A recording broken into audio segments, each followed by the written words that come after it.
Welcome to Wisdom and Wealth, where we explore the deeper currents of life, especially for those of us navigating the wisdom years. Have you ever considered that sickness, particularly as we grow older, might not be just a misfortune, but actually a hidden teacher, offering invaluable lessons we might otherwise miss? Most of us instinctively recoil from illness. We tend to fear it, fight it tooth and nail, and resist its presence in our lives. We often perceive it as an adversary, standing squarely in the way of our happiness and well-being. But what if we shifted our perspective? What if illness isn't an intruder at all, but rather a messenger, delivering vital information about ourselves and the world around us? What if, in the very weakness of the body, the deepest wisdom of life is gently whispering its secrets to us? As the Buddha himself so wisely reminded us time and again, sickness is an inevitable part of the human experience. Before we continue on, please show support to the channel and give this video a like. No matter how strong, beautiful, or youthful we once were, our bodies will inevitably bend towards frailty as the years advance. Yet, within this bending, there lies a profound invitation, an invitation to see things more clearly, to soften our hearts, and to awaken to a deeper understanding of ourselves and the world. In this video, we will embark on a journey to explore how to embrace sickness in our later years through the lens of the Dharma, the teachings of the Buddha. By the end of our time together, our hope is that you will come to see illness not merely as a daunting challenge to be overcome, but also as a valuable teacher of impermanence, a revealer of profound truths, and a doorway to compassion and inner freedom. Remember to subscribe to our channel, Buddhist Doctrine, for more insightful content. We will approach this exploration step by step, carefully unpacking each concept. First, we will delve into understanding sickness as a powerful lesson in impermanence, recognizing that nothing in life remains the same. Then, we will examine how illness can assist us in gently letting go of the illusion of control, accepting that we don't always have the power to dictate our circumstances. Next, we will explore the virtues of patience and compassion, and how illness can open our hearts to a deeper understanding of ourselves and others. Finally, we will investigate how to use sickness itself as a practice, a form of meditation that guides us towards inner peace and acceptance. Do you feel a personal connection to the Dharma channel? Leave a comment in the comments section below. Stay with me, and let us walk gently into this exploration together. Let's begin with the first key, impermanence. Sickness acts as a mirror, vividly reflecting the fundamental truth of impermanence. All things arise, endure for a time, and eventually pass away. This is not merely a belief or a philosophical concept, it is a fundamental law of nature. When we are young and healthy, impermanence can feel distant, almost theoretical. The body moves with seemingly endless energy, and we can easily mistake this vitality for permanence. But in our later years, sickness makes impermanence visible in every breath we take. The Dharma teaches us that resistance to impermanence is the root of suffering. We cling tightly to our health, to our youth, to the way things used to be. When illness inevitably arrives, we might find ourselves asking, why me, or why now? But the deeper, more meaningful question is, why not me? Why not now? For the simple truth is that all bodies, without exception, must change and eventually decline. When we truly recognize sickness as impermanence in action, something within us softens. The fear lessens its grip. We begin to see that this body is like a guest house, a temporary dwelling where visitors come and go. Pain comes, weakness comes, but these too are transient, they change, shift, and ultimately pass. Instead of despairing, we can transform sickness into a form of contemplation. Each symptom, each limitation, becomes an invitation to see the transient nature of all things. Please like this video now, if it has helped you at all. The pain in the body becomes like a bell ringing, constantly reminding us, do not cling, do not resist. All is impermanent. In this way, sickness becomes not just a condition to endure, but a profound lesson to embrace. We no longer hide from impermanence, we bow to it. And in bowing, we discover a strange and unexpected freedom. Let's move on to the second key, letting go of control. For most of our lives, we hold tightly to the illusion that we are in control of our destinies. We meticulously plan, we schedule our days, we manage our affairs, and we often believe that through sheer effort, we can command our bodies to obey our will. However, illness in our later years gently, but firmly, demonstrates the fallacy of this belief. When sickness arrives, even simple acts that we once took for granted, standing, walking, eating, may no longer obey our command. The mind may yearn for the body to be strong and resilient, but the body follows its own path, governed by its own internal rhythms. At first, this loss of control can feel like a devastating defeat, a personal failure. But within the framework of the Dharma, it is actually a form of liberation. Why? Because the very idea that we were ever truly in control was always an illusion, a comforting, but ultimately false, belief. The heart beats, the lungs breathe, the cells repair themselves, not because we command them to, but because the right conditions support these processes. From the moment of our birth until this very day, the body has never been ours to govern fully. Sickness simply makes this undeniable truth abundantly clear. When we release the burden of control, suffering lightens its hold on us. We stop fighting against what cannot be held, and we begin to rest in acceptance. Acceptance, however, does not mean passivity. It means seeing reality clearly, as it truly is, and meeting it with a sense of inner peace. In our later years, letting go of control allows us to flow like water around the rocks in a stream. We cannot move the mountain that stands in our path, but we can learn to move with it, adapting to its contours and finding our way around its obstacles. Instead of vehemently declaring, "This should not be happening," we can gently whisper to ourselves, "This, too, belongs." Through illness, the Dharma gently guides us toward surrender, not in despair, but in trust. Trust in the natural rhythm of life, and trust that our awareness itself remains untouched, even as the body changes and evolves. Like and subscribe if you found that information helpful. 3. The teacher of patience. Illness in old age slows us down. The body no longer responds as it once did. Walking becomes slower.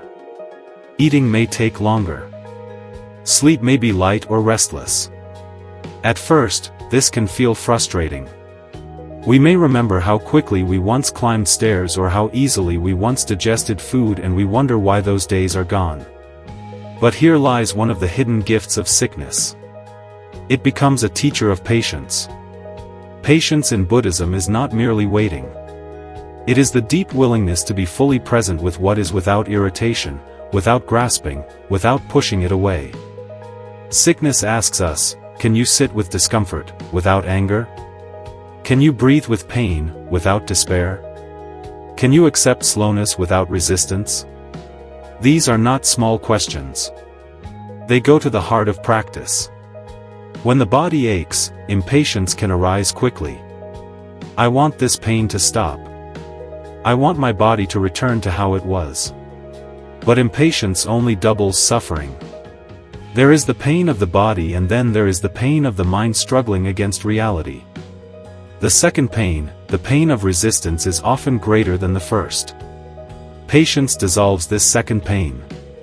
When we meet illness with patience, the mind softens. We say to ourselves, this is how the body feels right now. It is not permanent. It is not a punishment. It is simply nature unfolding. The Buddha often described patience as a form of strength. It is not passive endurance.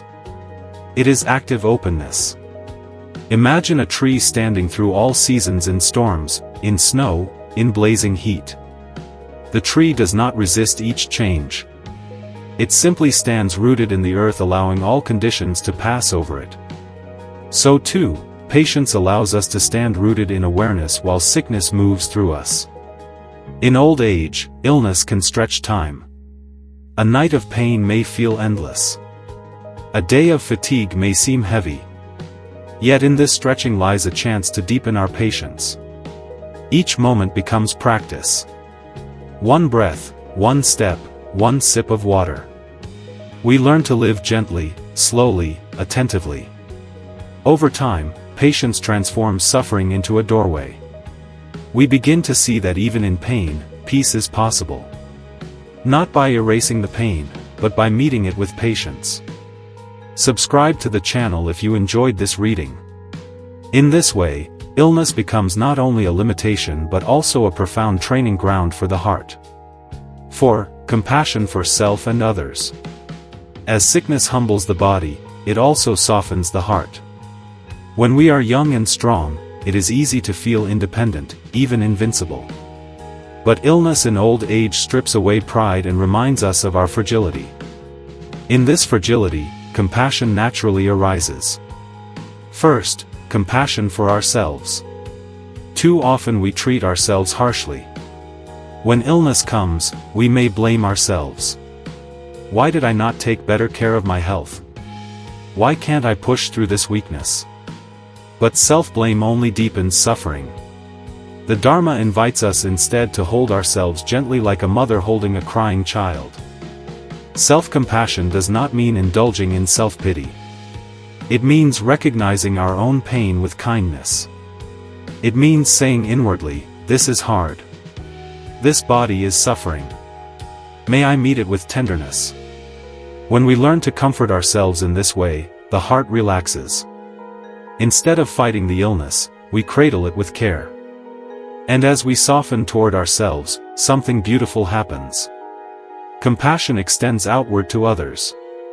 When we feel our own frailty, we suddenly see the frailty of all beings. We realize that everyone suffers. Everyone struggles with their body at some point in life. Illness erases the illusion that we are separate. Think of how many people right now at this very moment are lying in hospital beds or sitting at home in pain or grieving the loss of health. When we recognize our shared vulnerability, compassion grows like a great river flowing beyond the boundaries of me and mine. This compassion transforms sickness into connection. Instead of feeling isolated in our suffering, we realize I am not alone. This pain is part of the human experience. Others walk this path too. Compassion also awakens gratitude. When someone offers us a hand, prepares a meal, or simply sits by our side in silence, we see the gift of human kindness. And when we ourselves are able even in sickness to offer a smile, a kind word or gentle presence to another, we discover that compassion flows both ways, giving and receiving like breath itself. Through compassion, sickness in old age becomes not a closing of the heart but an opening. We learn to treat our own suffering with tenderness. And through that tenderness, we recognize the universal suffering of all beings. In this recognition, illness becomes not just personal. It becomes a doorway to deep connection, kindness, and love. 5. The preciousness of the present moment. Illness, especially in old age, is a constant reminder that life is fragile. When we are healthy, we often move quickly, always looking ahead, always chasing after the next task, the next desire, the next plan. We take tomorrow for granted. We assume we will always have more time. But when sickness arises, tomorrow is no longer certain. Even the next hour may feel uncertain. In this vulnerability, the present moment shines more brightly than ever before. The Dharma teaches that mindfulness, the deep awareness of the present moment, is the path to liberation. Illness gives us the opportunity to practice this directly. When the body is weak, life becomes smaller in scope but deeper in meaning. Simple acts become sacred. Consider a sip of warm tea. In youth, we might drink quickly, barely tasting it. But in sickness, when energy is low, one sip can feel like medicine. If we pay attention, we notice the warmth moving through the throat, the fragrance, the quiet comfort it brings. Suddenly, tea is not just tea. It is a gift. The same is true for the sound of birds outside the window or the touch of sunlight on the skin or the kindness in someone's voice. Illness narrows the world but sharpens our awareness of what remains. And what remains is often profoundly beautiful.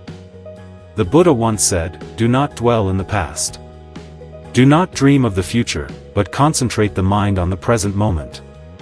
Sickness makes this teaching immediate. We may no longer be able to chase after ambitions or hold on to the past. What we truly have is now. This breath, this heartbeat, this moment of awareness. By cherishing the present, we also reduce suffering. Instead of lamenting what is lost, youth, strength, ability, we focus on what is here. The body may be fragile, but awareness is still present. The heart can still feel gratitude. The mind can still awaken. Living in the present also frees us from fear. Fear often comes from projecting into the future. What if my sickness worsens? What if I lose all independence? What if death is near? These thoughts multiply suffering. But when we anchor in the present, we see that right now in this very breath, we are alive. This moment is bearable. This moment is enough. In fact, illness teaches us the preciousness of even the smallest moment. Imagine holding a delicate flower that may fade tomorrow. You hold it gently. You savor its beauty. You treasure it. Illness teaches us to treat life in this way. By embracing the present, we transform sickness into gratitude. Instead of focusing on what the body cannot do, we celebrate what it still can. We learn to live each day not as a burden but as a rare opportunity. And in this presence, we find joy even in the midst of weakness. Illness then is not only a reminder of impermanence. It is also a reminder of the miracle of the present moment. And when we live deeply in the present, sickness becomes not an obstacle to peace but a path to peace itself. 6. The non-self of the body. The Dharma teaches the principle of anatta, non-self. This is one of the most profound and liberating truths of Buddhism, and illness in old age gives us a direct way to understand it. We often say my body as if the body were truly ours. But what happens when we look closely? The body is made of elements: earth, water, fire, and air. The solidity of bones, the fluid of blood, the warmth of metabolism, the breath of oxygen. None of these belong to us. They arise from nature and they return to nature. In youth, we may feel that the body obeys us. But in sickness, this illusion dissolves. We cannot order the body to heal, nor can we prevent its decline. Illness makes clear what has always been true.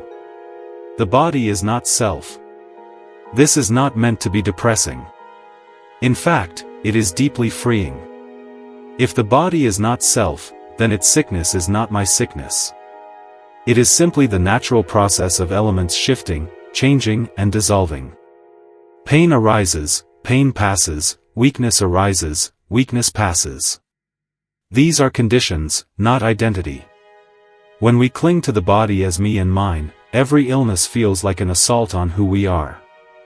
But when we see the body as non-self, illness is just part of nature unfolding. We no longer take it personally. We can say this is the body's condition. Awareness remains. The Buddha gave the example of a cart made of parts, wheels, axles, and wood.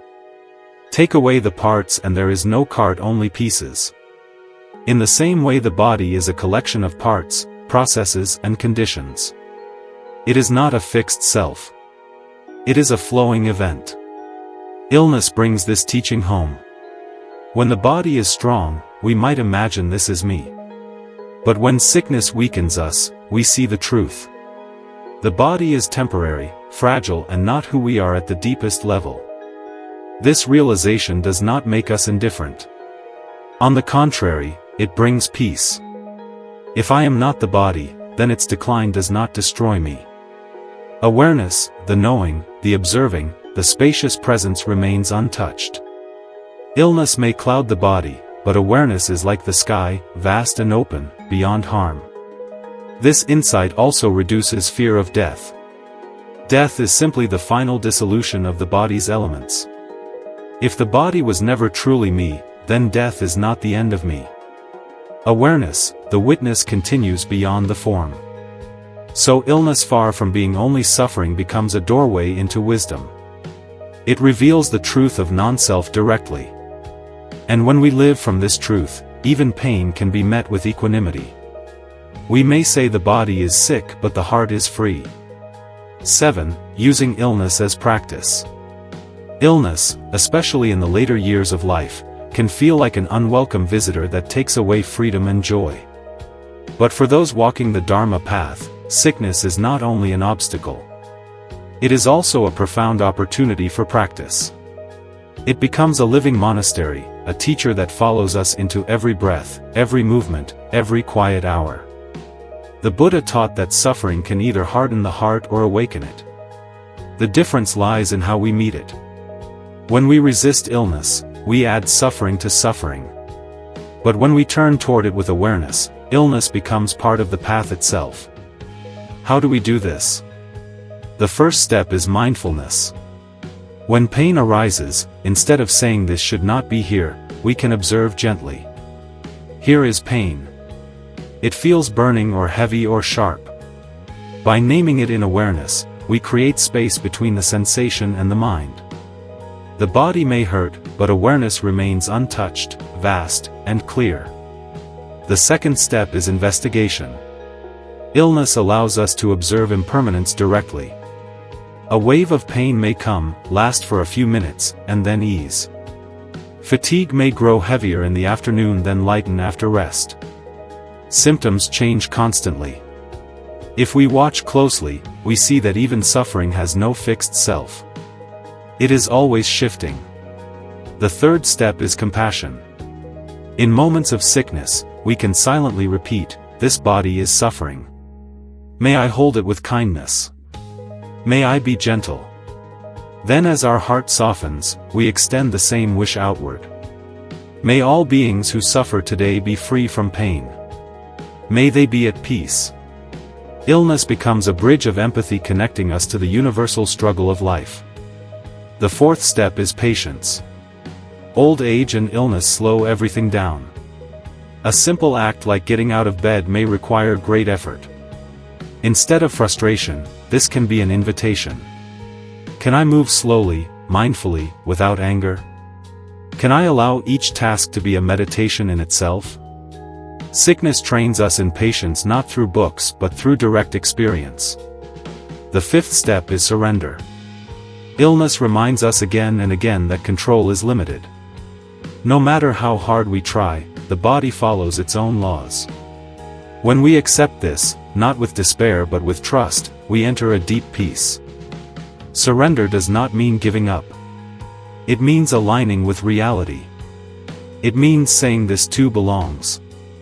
I do not need to fight it. Finally, illness prepares us for the greatest letting go. Death itself.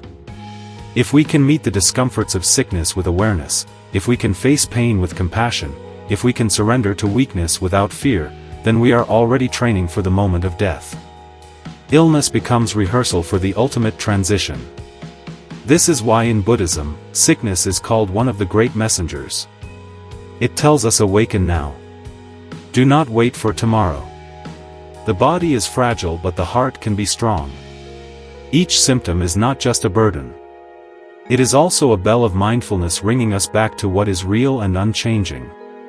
So let illness be your practice. Let every ache become a reminder to breathe deeply. Let every limitation become an invitation to rest in awareness. Let every moment of weakness teach you compassion. In this way, sickness itself becomes the path to awakening. And when the body finally fades, the heart will already be free. As we come to the end of this reflection, let us remember illness in old age is not only a burden. It is also a teacher, a mirror and a guide. Through it, we learn impermanence. We practice patience. We discover compassion. We realize that the body is not self. And most of all, we see that even in weakness, the heart can rest in awareness, free and unshaken. If you are living with illness now, know this. You are not alone.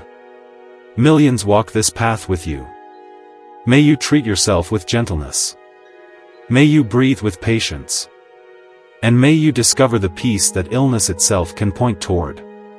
If you are not yet ill, do not turn away from these teachings. Contemplate them now so that when sickness comes, as it will for all of us, you will be ready to meet it with calm and courage. If these words have brought you comfort, I invite you to stay connected by exploring more teachings here.